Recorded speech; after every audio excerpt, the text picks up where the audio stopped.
Every few weeks, we hear more bad news about Western localizers who have helped ruin new manga, anime, or games, and typically those same people go on social media to brag about their deeds, and that exact situation is now happening yet again, where localizers for Fire Emblem Engage have gone on Twitter rants about how they don't even speak Japanese and hate sex appeal in entertainment. I have a few different things to show off, but before we get into the topic at hand, if you enjoy the content that I create, please make sure to subscribe to the channel and to the notification bell. Follow me on social media like Twitter or mine so that you can see when my content is posted. And of course, if you do really enjoy the videos and the live streams that I create, please consider becoming a Dark Titan via Patreon or a supporter via YouTube memberships. So I wanted to start with this Sankaku Complex article that says Fire Emblem Engage localizers don't speak Japanese and hate sex appeal.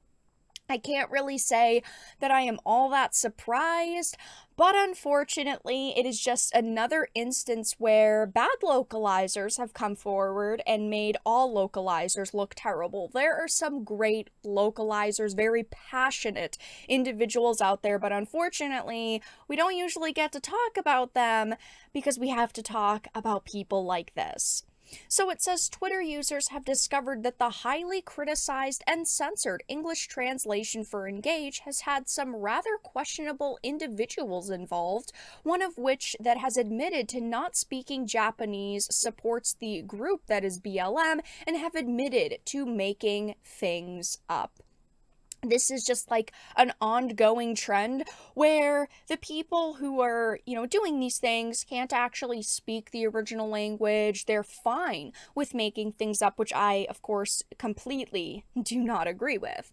It says Twitter users searched through the credits screen for Fire Emblem Engage and managed to find some of the localizers and translators of the game on social media, and quickly learned some of them were the usual individuals that are often the source of many problems regarding censorship and localization issues in the entertainment industry. And it's not really that surprising to hear that people were trying to research the individuals behind this project, because this game has had a lot of problems. It has had quite a few controversies surrounding it, which I will show off some articles in a minute. One individual's Twitter page was rather indicative of them having no interest in maintaining the intentions of the source material. Another of the localizers requested developers not to pick up Senran and Kagura due to its focus on sex appeal, and yet another admitted to not being able to speak Japanese and even admitted to making things up. So as you can see, the first one that says BLM Stop Asian Hate Trans Rights, their account is locked, their tweets are protected. Not very surprising, a sensitive snowflake who doesn't actually want to be criticized and doesn't want individuals to be able to see their takes online.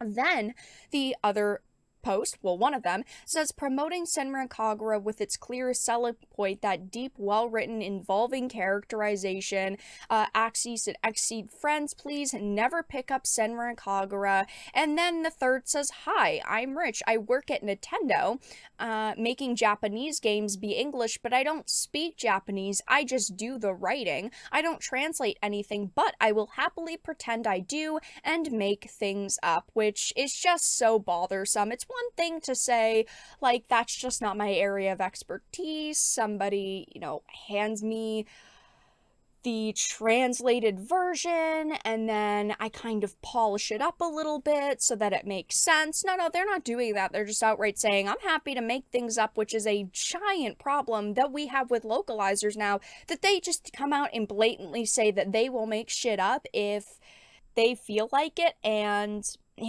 they do not give localizers the best reputation.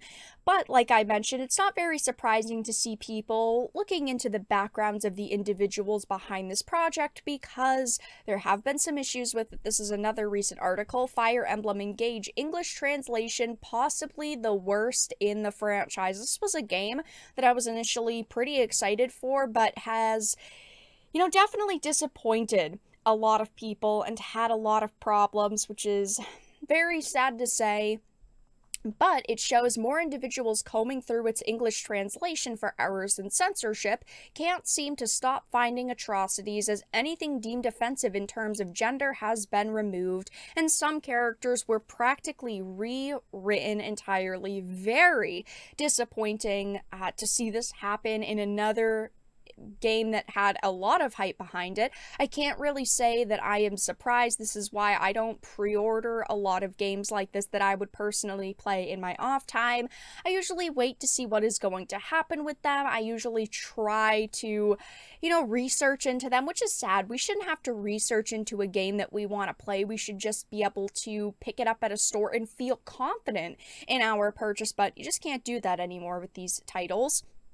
But as you can see, lots of different examples here, unfortunately. The word woman was replaced with friends.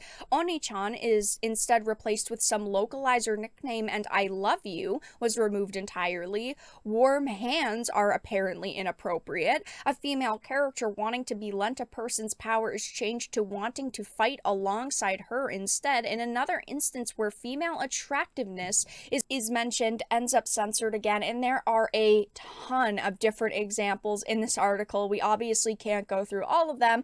This is very sad to see, and unfortunately, I have to talk a lot about localizers doing just generally shitty things. Of course, I talked about this only a couple of weeks ago. Localizer brags about horribly westernized and inaccurate anime translations. This was another sad situation, but it was Katrina Translator on Twitter. I have to talk about them quite a bit. They were talking about how they changed a lot of things, and if you don't like the translations that they did, it's just not for you. You're not the intended audience. Don't support the product then. And, English localizers turn Otakonoko into transgender female in new manga. This was in June of 2022, but another massive situation that a lot of these individuals, supported. Katrina Translator supported it, and I'm sure if you went back through the 3 individuals that are, behind Fire Emblem Engage, these localizers, I'm honestly sure that they would have supported this whole fiasco as well. It's unfortunate that we can't just pick up a product, enjoy it, and trust that the translations will be accurate to the intent of the original story. But yes, as you can see, Fire Emblem has had a lot of problems, and now we see the localizers behind this title are coming out and admitting they don't speak Japanese, they dislike sex appeal, and they are willing to change almost anything when writing for a title like this.